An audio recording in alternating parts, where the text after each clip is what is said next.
दोस्तों, आज एक बार फिर आपके सामने एक बड़ी बेहतरीन कहानी लेकर आया हूँ। जब इस कहानी को मैंने पढ़ा तो मुझे लगा कि इस कहानी को आपसे ज़रूर बांटना चाहिए, साझा करना चाहिए। बदले की भावना इंसान को अंदर से जला देती है और बहुत बुरी तरह जला देती है।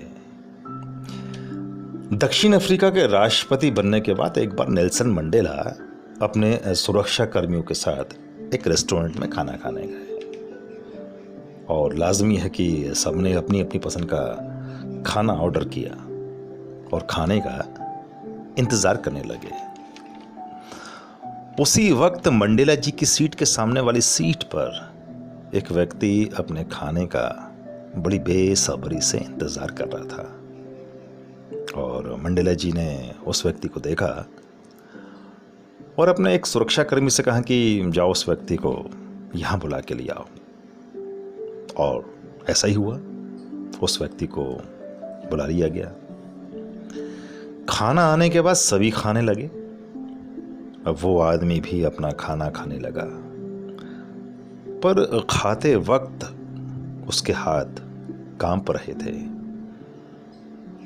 ये सब नज़ारा सुरक्षाकर्मी देख रहे थे।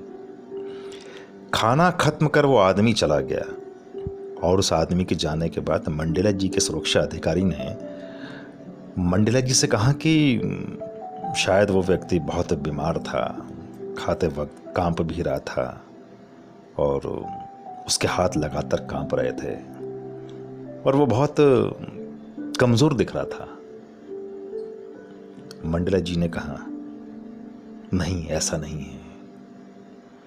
वो आदमी उस जेल का जेलर था जिसमें मुझे कैद रखा गया था और जब कभी मुझे यातनाएं दी जाती थी और मैं कर्राते हुए पानी मांगता था तो ये आदमी मेरे ऊपर पेशाब कर देता था। अब मैं जब राष्ट्रपति बन गया हूँ तो शायद उसने समझा कि मैं भी उसी के साथ इस तरह का सलूक करवाऊंगा, शायद। पर मेरा चरित्र ऐसा नहीं है।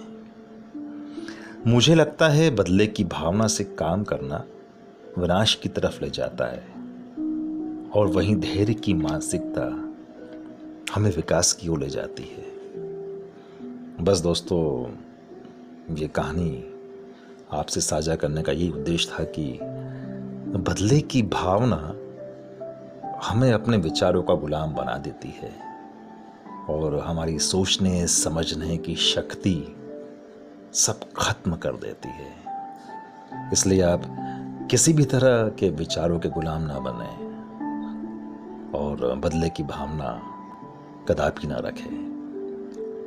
बस मेरा यही मकसद था कि आपसे ये कहानी साझा करने का।